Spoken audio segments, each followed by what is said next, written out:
Okay, let's have a little swig of the old coffee. Yes, guys, welcome back to another video. Welcome to the George Benson Football Channel. Chelsea news. Honestly, if you aren't yet subscribed to the channel, I know there's still a large portion of people that are not. Now is the time to do so. Because over the course of the next few weeks, in the build-up to the Club World Cup, which will be there in America, covering it on the ground for you lot, this is going to be wild, I think, following Chelsea here. Because Champions League football revenue, tick. Premier League revenue, we made a lot of that last season, finishing 4th. And the Club World Cup, and next season, is an opportunity for Chelsea's ownership to double down, go for the jugular, and make Maresca's squad ready to compete for a Premier League title. I did a full podcast yesterday with Josh, 40-minute episode, talking about how Chelsea can compete for the title next season. But today, we have got tons of news to go through, including the first here we go of Chelsea's transfer window. But first things first, let's talk about Jadon Sancho. This is the news from Fabrizio Romano. Chelsea are in talks with Jadon Sancho's agents to understand salary requests as crucial point ahead of the final decision on the player's future. Chelsea won't match Sancho's current salary at Manchester United. Talks to follow and decision to be made in a few days. Now, first things first, Chelsea not matching Sancho's wages at Man United. This was always going to be the case. Not only because of Chelsea's wage structure, but even Jadon Sancho should probably look at himself and think, am I a 300 grand a week player? No. At Chelsea this season, he's had a good season. There were spells, there were spurts where I was like, Jadon Sancho started really well, and then it kind of felt as though, and I'm not saying this is what happened, but it felt like he had a good start. There was like this burden relief off his shoulders of being out of Manchester United at the club he supported when he was a kid. Good start. There was an opportunity for Sancho, right? When Jackson stopped scoring, Palmer stopped scoring, Chelsea stopped scoring, then we needed someone to show up. But Sancho was another one of the players that went missing. Another one of the players that wasn't good enough. I was saying up until that final that Jadon Sancho, I'm not bothered if we sign him or not. After seeing his performance in that Conference League final, for me, that was enough. I want Jadon Sancho to stay. I think what he can bring this team is something very different. If you notice that when it was Madueke on the left, Neto on the right, which at first I looked at it thinking, that makes sense. Madueke's been good on the left recently. Soon as Madueke goes over to the right and Sancho takes up that left space, it changed the whole dynamic flow of the way that Chelsea attacked and the way that we played in that 3-2-5 when we've got the ball at our feet. So I think Sancho is a versatile option. I think he offers something different. And look, I want players that want to be at Chelsea. And I don't necessarily think people are saying, oh, he just doesn't want to be at Man United. Does he want to be at Chelsea? He's a Chelsea fan growing up. This is a fact. And I think you can see the celebrations from all the players after they won that trophy the other day. So if Sancho stays, I'm happy with it. Let's see if we can make the salary work. Moving now into Liam Delap to Chelsea. Here we go. Agreement in place as £30 million release clause will be triggered. Manchester City will not use the buyback clause and Dilap has already accepted Chelsea project. Long-term deal, Maresca's impact and Champions League football key. Dilap will join Chelsea. Chelsea have also booked a medical for Liam Delap after agreement sealed on personal terms and 30 million release clause activated. Delap has spoken to Enzo Maresca, a crucial factor to making this deal happen. So, I have said on this channel, Liam Delap, I'm happy with it. I think he's a player that's got a lot of potential. I think Chelsea have obviously looked at his season this year and thought, this guy can boss Premier League defenders. It was his first season in the Premier League. And if we take a look now, these were the stats. 12 goals scored, 2 assists in 37 games. If you take a look at the heat map for the season, obviously Ipswich weren't really the most attacking side in the league. So it's kind of distorted when you look at Dilap playing in this kind of area. But what is interesting is, if we zoom in on this heat map for a second, when he does have the ball in these kind of areas here where my cursor is, it's when he's starting to drive with it, which makes Dilap such an exciting player.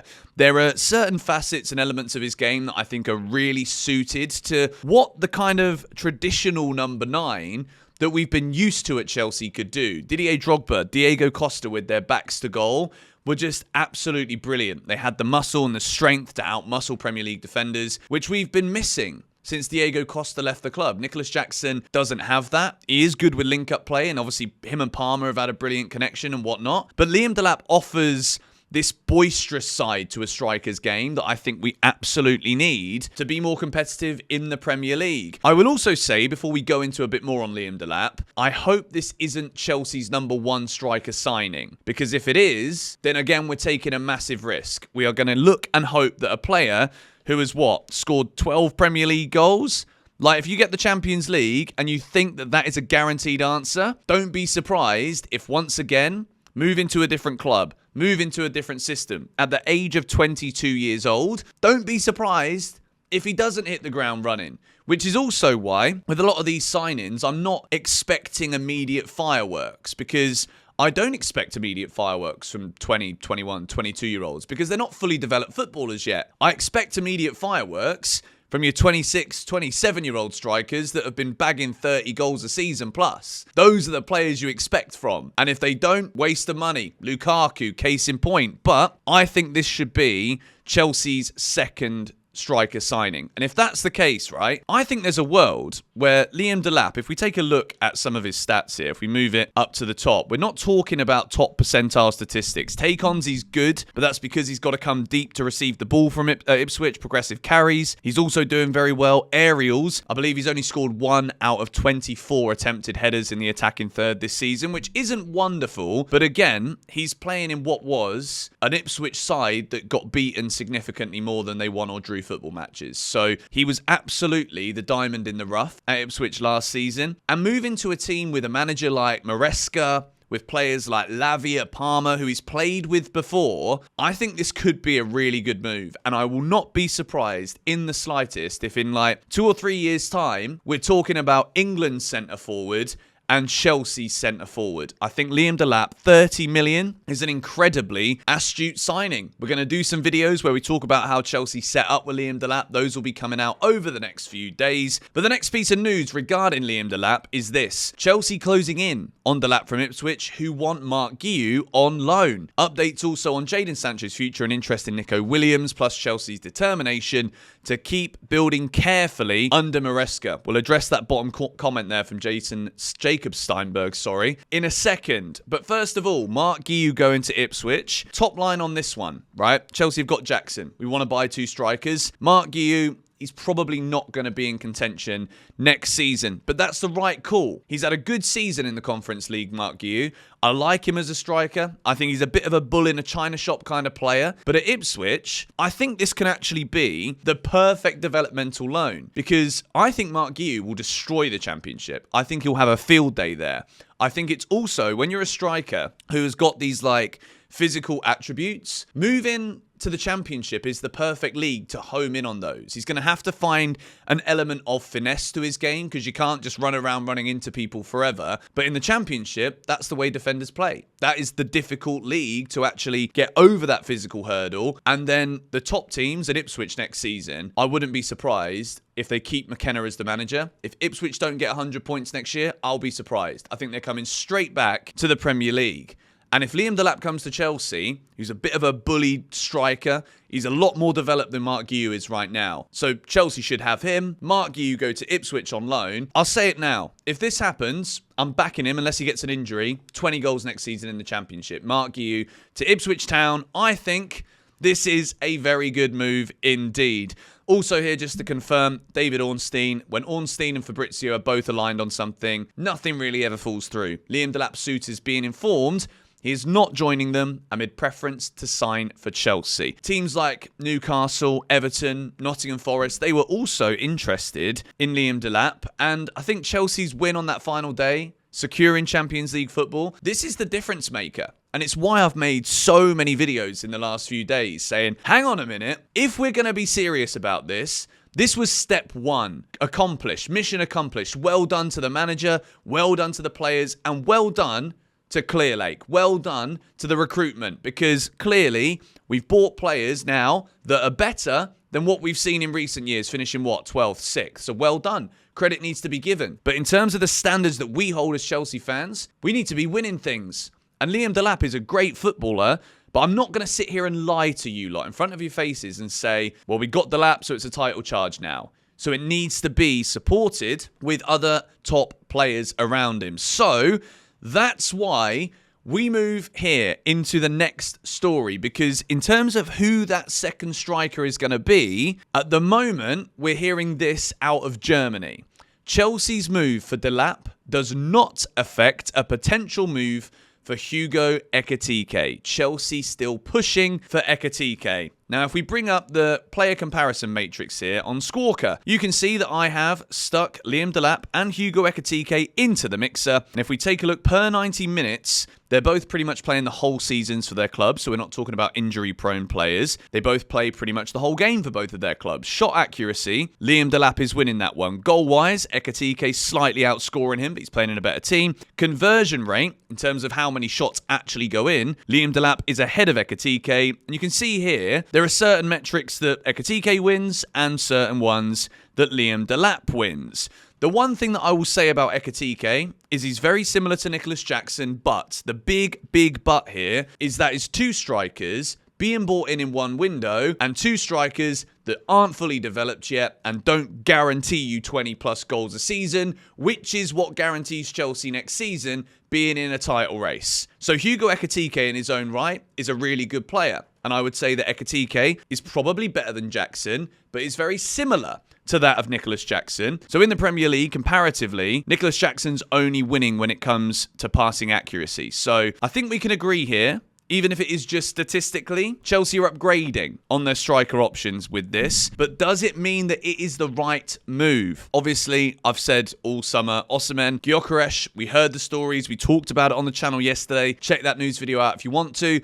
But Record Portugal is saying that Chelsea have spoken to Sporting about the conditions of Victor Gyökeres and his availability. So for me, Ekitike and Dilap looks like a kind of likely thing. But I will also say about Ekitike, objectively, I think Ekitike suits Liverpool better. I think Ekitike would walk in over Darwin Nunez. I think he fits the way that they play. I can imagine Salah on the right. Diaz stays maybe on the left. And then you got him and Szoboszlai kind of rotating between that 9 and 10 position with Arne Slot. I think that would work really well. I think Ekitike would suit that better. So for me, if Hugo Ekitike is signed, that means Nicholas Jackson will probably go because they're both quite similar players that play in a similar way, good at the same kind of things. Dilap is a bit more of that traditional number 9, but again, is he ready to try and win Chelsea a Premier League? That is the big question. And if we bring up this here from Jacob Steinberg, this quote at the end, but Chelsea's determination to keep building carefully under Enzo Maresca. I'm not going to sit here in this video having Chelsea just secured Champions League and won a trophy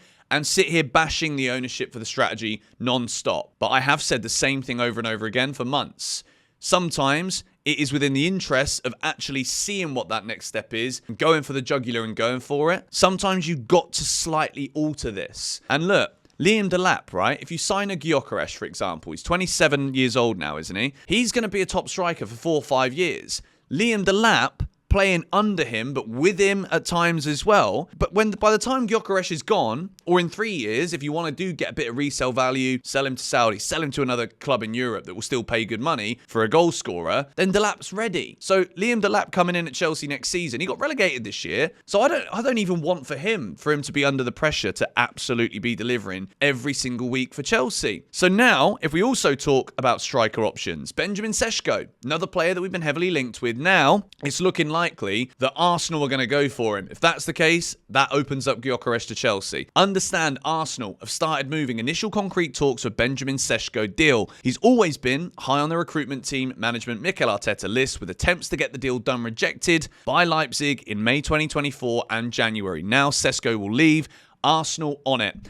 Benjamin Cesco, apparently 90 odd million is what they're asking for. Arsenal have got the money this summer. They're doubling down. They're going for it. You see the difference here. Arsenal recognise, okay, getting the Champions League is good. Financially, we should be competing at that level. But they're looking at this window and thinking, we're quite close to Liverpool. They're going further away. So we need to invest smart, but also spend big. Because if you don't spend big, you don't compete. Cesco is a massive upgrade on Kai Havertz up front. Non-negotiable. Zubimendi, I think, is a really, really smart, good signing for Arsenal.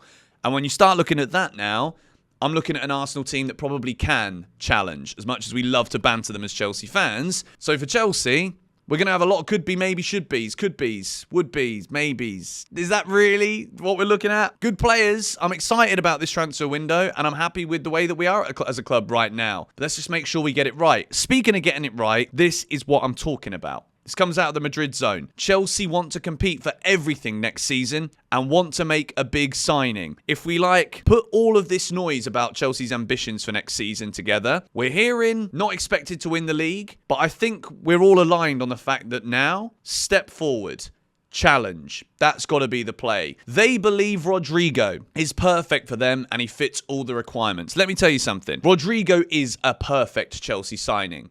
He's a Galactico. He's a big deal at Real Madrid. He's an amazing footballer. And the reason why Rodrygo's numbers aren't massive is not because he's not a talented footballer. It's because most of the Real Madrid play goes down Vinny Jr. on the left and Mbappe through the middle this season. Rodrygo's unbelievable. I watched him play in the flesh in the preseason last year. Absolutely fantastic. And if Chelsea are talking about this caliber of player, that is what we should be talking about when it comes to looking at these calibers to compete for Premier League titles and to compete for Champions Leagues. How many has he won, Rodrygo? 3? 4 Champions Leagues? The bloke is a joke. He's unbelievable. This is the kind of player Chelsea should be looking at. Rodrygo to Chelsea. These rumours are not going away. And I think the more we look at Real Madrid this summer, they're interested in Nico Williams, who we've mentioned earlier in this video. I think this is all like domino effects that we're foreshadowing here. If Real Madrid sign Nico Williams, I think Rodrygo leaves. Where does he go? That is the calibre Chelsea should be looking at. And look, I won't rule Arsenal out here,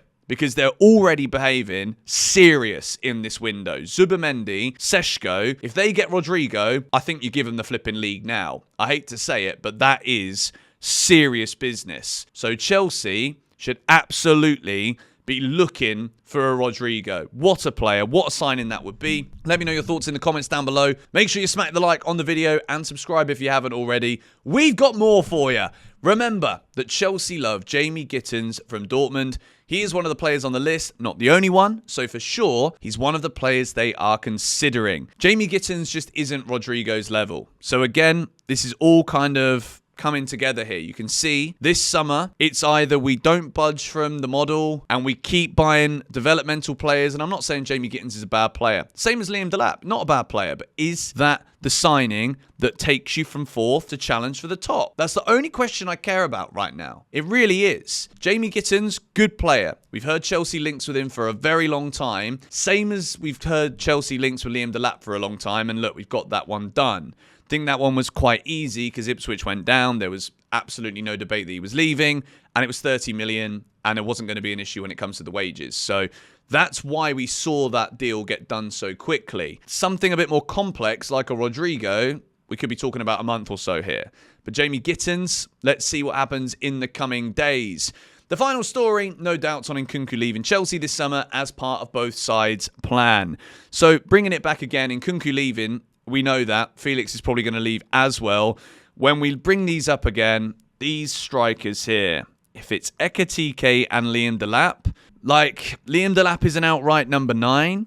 Hugo Ekitike is being played as a forward, but could we be seeing him being kind of used in that Inkunu role again? I'm not sure if that's what we should be prioritising, to be honest. But look, whatever happens now, we've achieved the targets this season. Champions League football, winning that European trophy, which was the only one we could win. We now have to back this, and I'm backing it. So whoever we sign, I'll support them. These young players aren't hitting the ground running, and we fall away early next season. I will sit here saying, it's flipping obvious to me, but obviously, I want to be proven wrong. I want these young developmental players to come in and kill it straight away. Because that, in that sense, there's no denying then that the model works. It's working, but it needs to work now by going to the next step. That's what I care about as a Chelsea fan. Let me know your thoughts on all of today's news in the comments down below. This weekend, I'm flying to California for the start of the Club World Cup. Going to be out there just to acclimatise into the flipping time zone before we follow Chelsea across the group stages and hopefully into the knockouts as well. So this weekend, I've pre-recorded some really cool videos for you lot, which are kind of like summarising the season in the formats that we do here on GBFC. We've got got tier lists coming. We've got 6 things coming. So stay tuned for that. Thank you for all the support and love this week. It's been the best week on the channel, I think, in about 4 years, which is amazing.